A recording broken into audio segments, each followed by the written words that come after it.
Your voice, your views, your vision.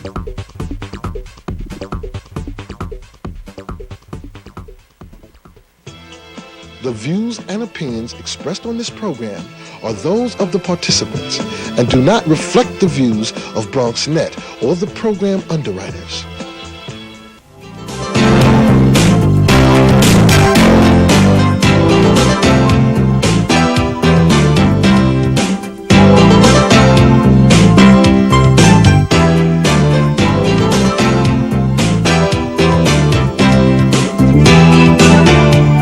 Good evening. I am Ellis Shear, Bronx Lebanon Hospital Center's Vice President of Planning, Marketing, and Public Relations, your co-host for tonight's HealthBeat television program.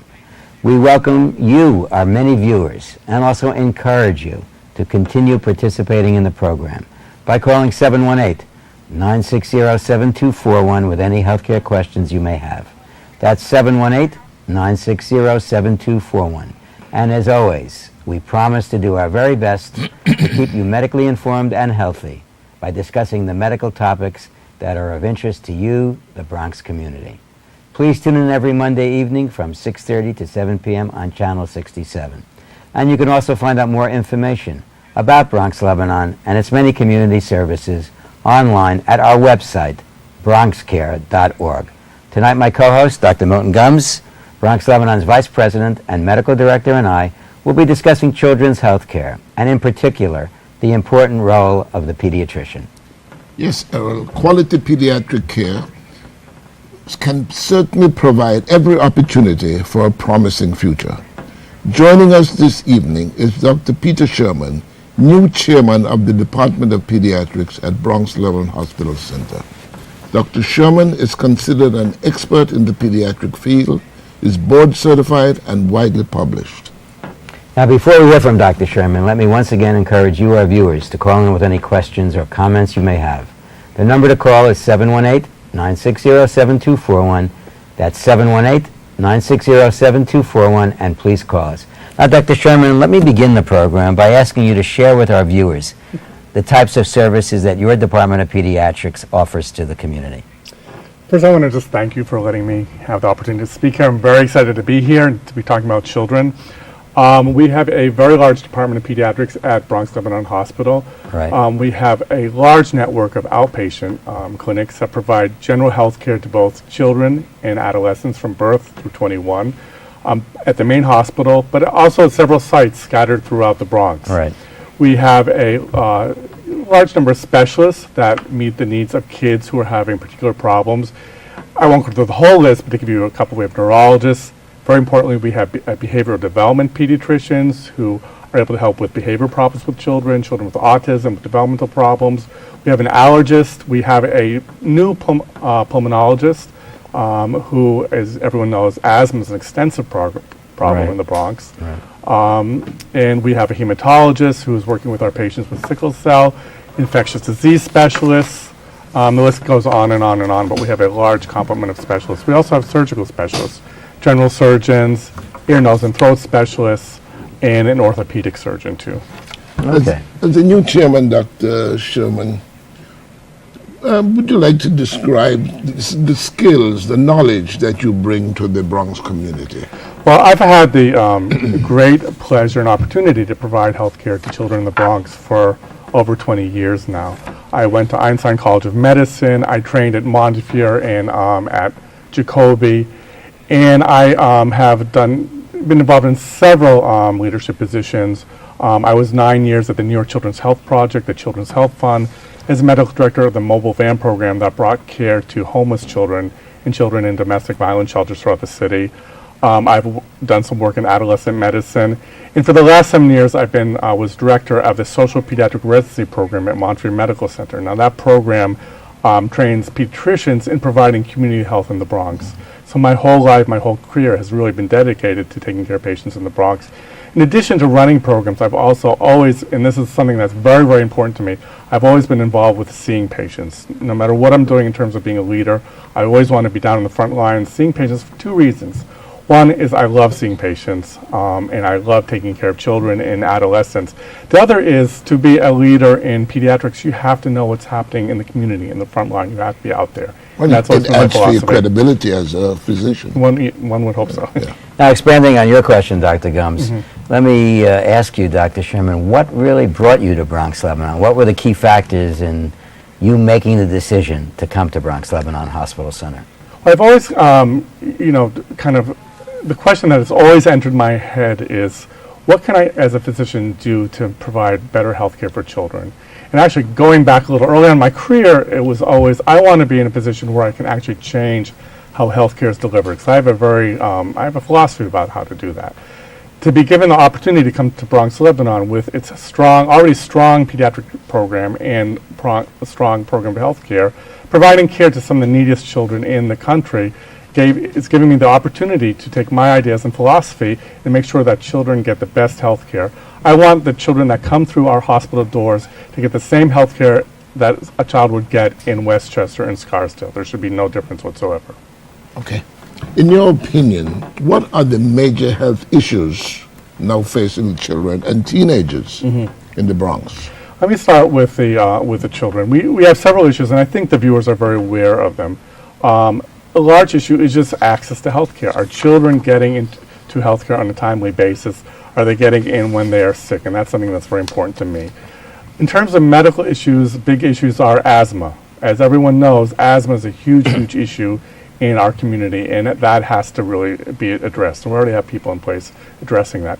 Another huge issue that, as people know, is obesity. There is a huge obesity epidemic in this country. Over 50% of adults in this country are obese. We're seeing this in kids to the point we are starting to see more and more diabetes in children, which when I started in this field, we never saw that too. Let me ask you a question. The access, do we have a problem at Bronx Lebanon with children coming into the environment, to the clinical environment? And what about obesity? Obesity is it a big problem in the Bronx? It's bigger than Brooklyn or the country? Actually, if you look at the statistics, it's probably about equal to the Bronx, but a bigger problem than in Manhattan. So no, it is a huge, huge problem with many of our kids, not only teenagers, who you think, they reach an age where they get obese, but we are starting to see toddlers, young kids coming with obesity problems. So how are you going to tackle that? Because that seems like a big problem. There are a couple ways. To me, the most important way of tackling that is what happens with your primary care pediatrician, your child's doctor.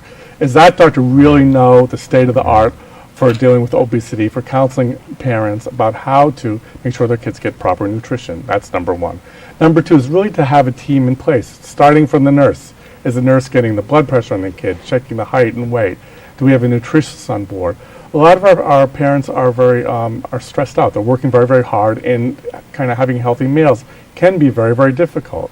So do we have the resources to really teach parents how to do that? And also, do we have the resources to take care of the whole family?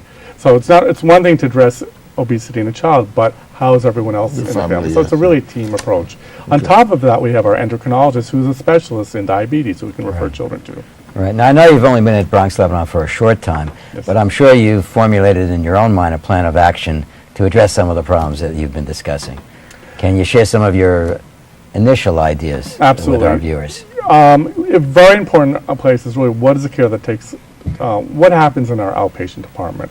I want our patients, when they come in, to feel like they are being treated like millionaires. I don't want them waiting a long time. I want them to have access to care. I want them to know who their primary pediatrician is, because that's a person that you form a very close relationship and that you trust, and you're able to ask your questions and feel that that person won't judge you.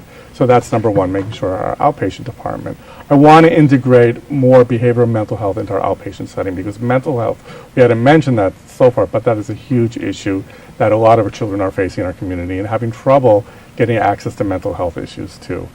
Also, we want to make sure that our inpatient service is state of the art, that patients are comfortable there. And we're very, very lucky to have a pediatric intensive care unit. We have a 5-bed pediatric intensive care unit. We take care of very, very sick children there, and we want to make sure we have the proper mix of care there. I understand that your specialty is adolescent medicine. How did you get interested in that, and what types of care you and your staff provide for, what age? What's the age group there? In terms of the age, we see 0 through 21 years of age. I am board both in pediatrics and adolescent medicine. I had special training for that. I love at pediatrics. A lot of doctors are running away from teenagers. I love working with them. Yeah. I enjoy So why do you stop at 21? I would like to go beyond that, but Yeah, okay. But I enjoy talking with teens, addressing both their medical issues, their mental health issues, and really making them comfortable. And a very important population is our teenage males. Well, let me attack you a little bit.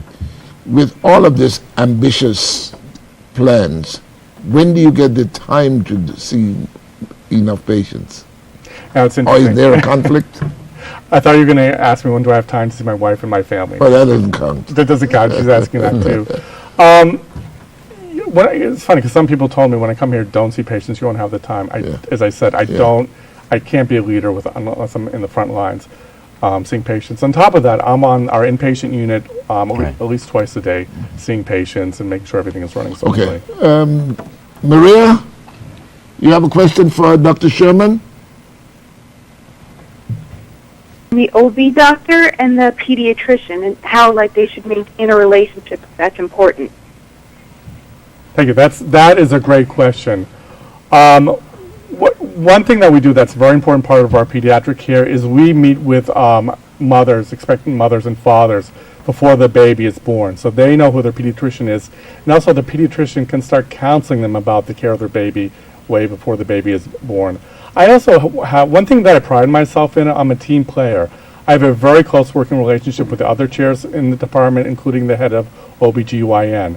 So we will be working very closely together to make sure that services are provided in a way that patients really feel that they're taken care of. So often the same doctor in Bronx, Lebanon that sees an OB patient will then be transferred to the pediatric. It's smoothly transferred to pediatrics, and we have people. Maria, thank you for your question. Okay. Moving back to the next question, what in your opinion are and you started to answer this earlier, but what are the major health issues facing the children in the Bronx community, as you see it? As I mentioned, asthma, obesity, but one thing I kind of glossed over was really mental health issues. A lot of our parents, dealing with the stresses of life, are having issues with their kids, where the kids are, number one, having behavioral problems at a young age. We're dealing with autism is a huge issue. Parents really need help and support for the challenges of that. And what's really, really big is education, education, education.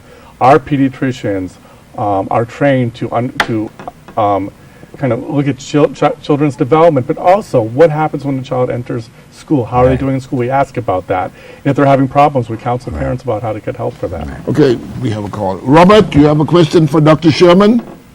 Yes, I do, Dr. Gum. Thank you very much. I watched last week's show on what was it? Pharmacy.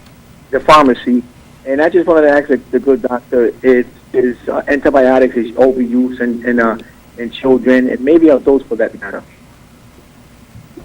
Yes, that is a big issue. And actually, there's been a lot of national attention paid to that. The American Academy of Pediatrics has done a lot of training for pediatricians to not overuse antibiotics. So the problem with overusing antibiotics, and parents need to be aware of that, when your child comes with a cold, antibiotics will not cure that. But when you treat antibiotics, you get rid of the bugs that are easy to kill, and it leaves what are called the resistant bugs behind. So we end up with bacteria that it's very difficult to treat or sometimes impossible to treat. So when you see your pediatrician, understand when your pediatrician, he or she may be are not going to want to prescribe antibiotics just for a cold. Robert, do you have a follow-up? I guess he's so when is it Thank you very much. For more serious infections like ear infections, lung infections, urinary tract infections, skin infections, bone infections. Okay. All right, on that note, let's pause for a short break, and when we return, we will continue our discussion, as well as also take calls from you, our viewers. Once again, the number to call is 718-960-7241. That's 718-960-7241, and please call us. During this, our year of orthopedics, we recognize the extraordinary accomplishments of the orthopedic team. We also take pride in our new ambulatory care facility, which will include an entire floor dedicated to orthopedic services. We have established a world-class orthopedic program here at Bronx, Lebanon. Our dedicated surgeons and professional staff offer exceptional services. for hip, knee, and shoulder replacements. Spine, hand, and foot surgery, trauma care, and sports medicine. Crucial to orthopedic surgery in the operative process are the anesthesiologists. The orthopedic surgeons depend on the anesthesiologist to keep their patients safe during the surgery. But most importantly, they rely on us to keep their patients pain-free. And nurses at Bronx Lebanon are taking on pivotal roles as key members of the OR team. Our highly trained staff provides essential assistance to the orthopedic surgeons, as well as specialized care and attention to patients prior to and following their operation. Surgery can be stressful for elderly patients or those with serious medical problems. These high-risk patients often require follow-up post-operative care in the ICU. Our critical care physicians, in collaboration with the orthopedic team, are addressing the serious medical problems and the complications that occur following surgery. In the Women's Health Center, screenings are performed to detect bone problems related to genetic factors and the aging process. Our GYN team cares for women with osteoporosis for its prevention and treatment. Many of Bronx Lebanon's orthopedic patients first come through its emergency room. Our staff works closely with the orthopedic team to respond immediately to injuries resulting from falls, sports injuries, automobile and bicycle accidents, and other forms of trauma to the extremities and spine. And Bronx Lebanon is also leading the way in internal medicine, ear, nose, and throat, surgery, neonatology, ophthalmology, family medicine, pediatrics, radiology, psychiatry, dentistry, pathology, and long-term care. Its Bronx Care Network is fulfilling the hospital's essential role as doctor to the community. Welcome back to HealthBeat. We come to you live on BronxNet every Monday evening from 6:30 to 7 p.m. Please call us at 718-960-7241 with any questions you may have, and we will certainly do our best to answer them. That's 718-960-7241. Now let's continue our discussion. Dr. Sherman, a question we often ask our panelists is to share their backgrounds with our viewers and what interested them in pursuing their particular area of interest. One area that I always knew I wanted to serve the community, and I went to Einstein, I went to Montefiore, so I got very, very interested in the South Bronx as a community too. And then I really took the approach that healthcare is not only what happens in a physician's office, but really what happens in the community. So in my training and my work, I really learned how to work with community-based organizations to address problems kind of on a bigger range than maybe most pediatricians do. So that's when I talk about mental health as being important, about education, about teaching parents, not just the kids, about dealing with obesity in terms of families, not just children, working with legal aid societies to help families who are having trouble with legal problems, really to have a very broad picture of what health is. Right. Now, in terms of your actual education, maybe you can also share that. Let me run through that. As I said, I went to Einstein College of Medicine. That's actually what brought me to the Bronx. I'm originally from the Boston area, though both my parents are from New York City. Then I trained at Montefiore Jacobi. They were a combined training program back then. I did an adolescent fellowship at University of Maryland down at Baltimore. That was my time out of the Bronx. Then I came back to the city, and I've been providing care in the Bronx since then. So there's a tremendous amount of years you've devoted to the specialty of pediatrics. Yes. In terms of your education as well as in terms of your actual practice. Mm-hmm. Well, you mentioned it before, but I'm going to ask you again, so you can go up to 24. What's the typical age range for children and teenagers? Is there, do you see children all the way up to 21? So what's where do you get the teenagers? The teenagers. So 0 through 21. Now, there are a lot of hospital centers only do through 18, so we're very lucky here that we can hold on to the older teenagers, which is a nice time because they start getting a little common sense, getting a little future orientation.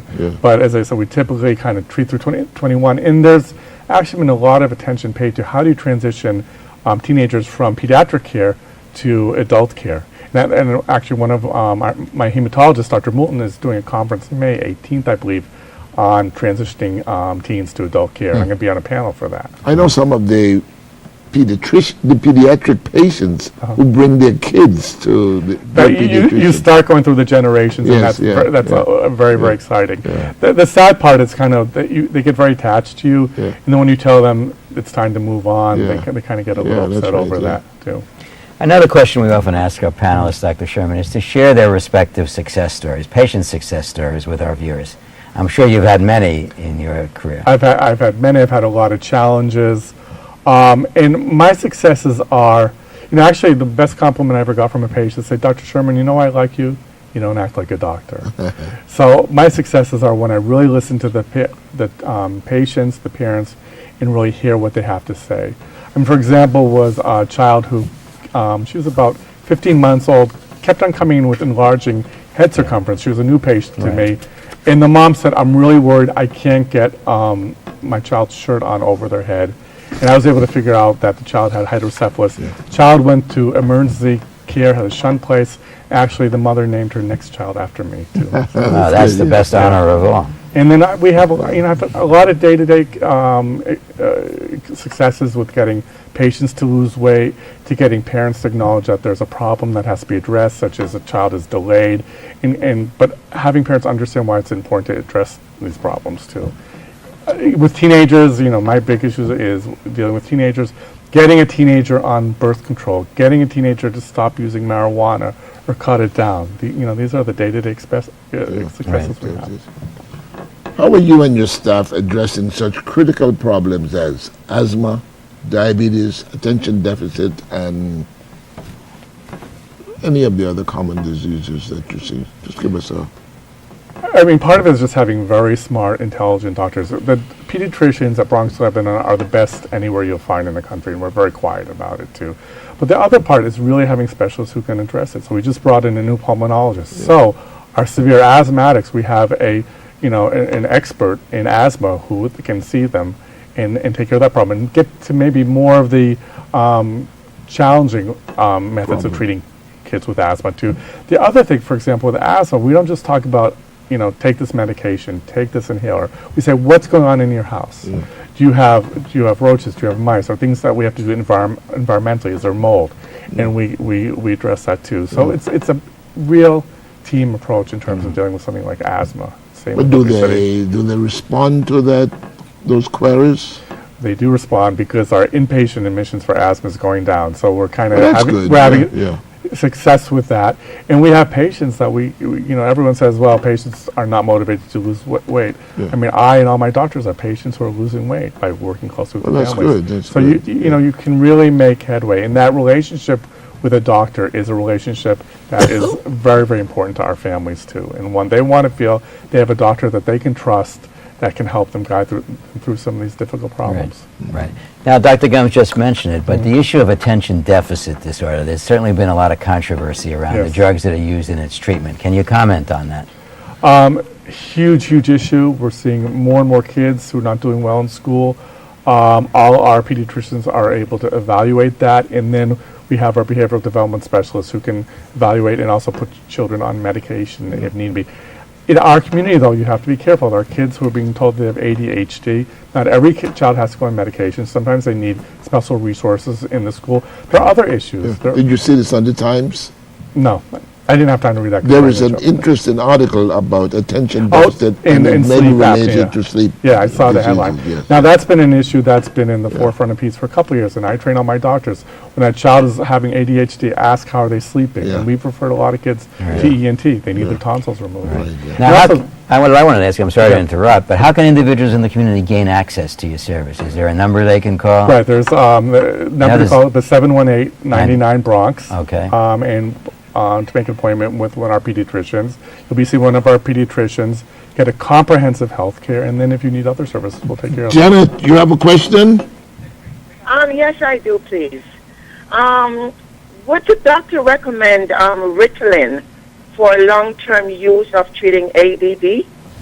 Ritalin for long-term use. It really depends on the child, but I have to say there are kids who parents have been concerned that they have ADHD, and we've tested them, evaluated them, and found out there was another problem.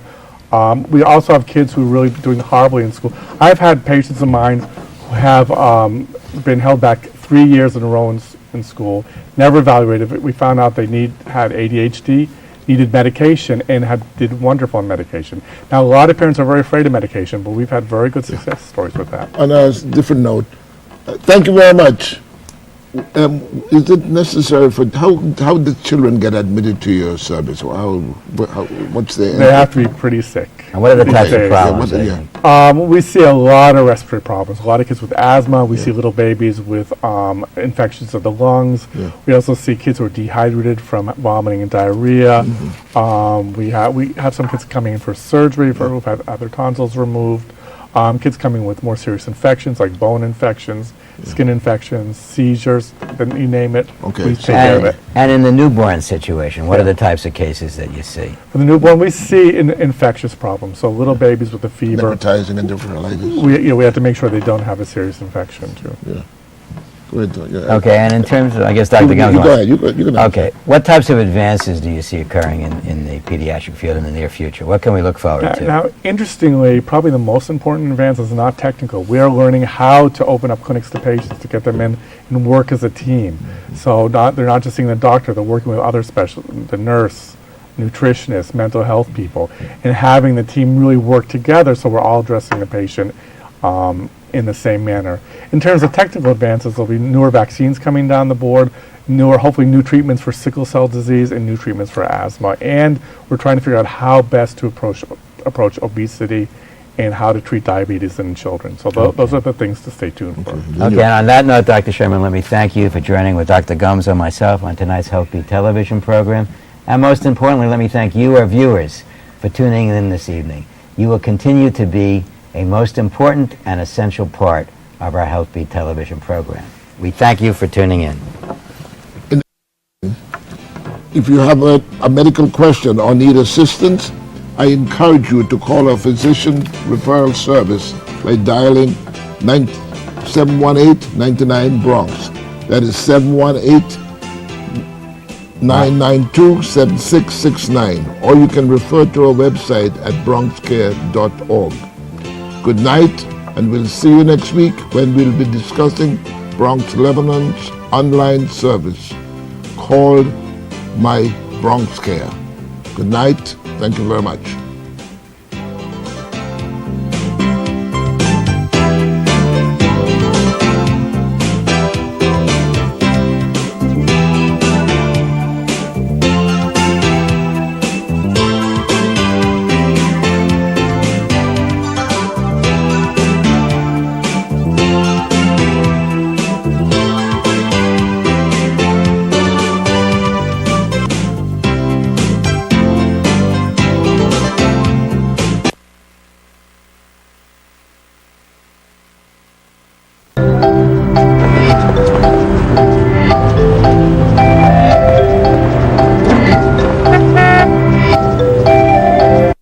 These things we count on every day started as ideas.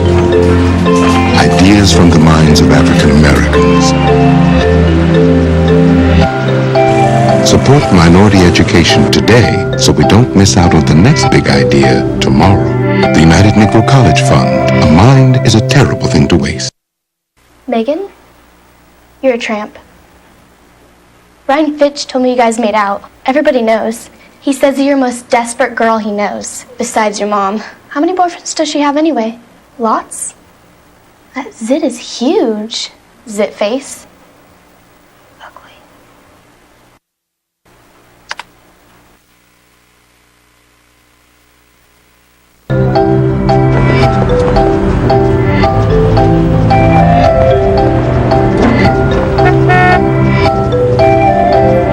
These things we count on every day started as ideas.